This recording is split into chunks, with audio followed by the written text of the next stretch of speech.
तर धक्कादायक प्रकारे आज साधारणतः 11:30 वाजता या प्रांगणामध्ये 12वीचे तिघेही वर्गमित्र आहेत आणि 2 अल्पवयीन विधी संघर्षग्रस्त बालकांनी मिळून तिसऱ्या अल्पवयीन एका 12वीमध्ये शिकत असलेल्या विद्यार्थ्याचा त्याने शस्त्राचा वापर करून या ठिकाणी त्याच्यावर हल्ला केलेला आहे. त्याच्यामध्ये दुर्दैवाने त्याचा मृत्यू झालेला आहे. याच्यामधील एक विधी संघर्षग्रस्त बालक जो आहे तो ताब्यात घेतलेला आहे आणि दुसऱ्याचा शोध सुरू आहे. याचं कारण की महिनाभरापूर्वी गाडीवरून कट मारण्याचं यांचं कारण आहे.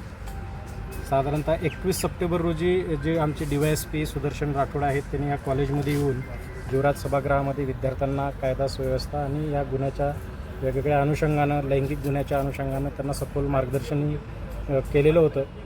कॉलेजमध्ये सुद्धा सिक्युरिटी व्यवस्था आहे, CCTV आहे. असं असतानाही त्याने ते दप्तरामध्ये शस्त्र लपवून आणून त्याने ते हल्ला चढवलेला आहे. त्याच्यामध्ये ही दुर्दैवी घटना घडलेली आहे.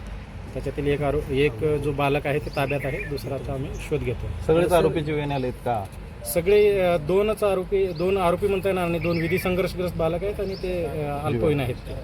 सर यातील एक आरोपी ज्यानं त्यांना वार केला तो कंटिन्यू नशा करत असल्याची माहिती त्या ठिकाणी आरोपी म्हणता येत नाही याला.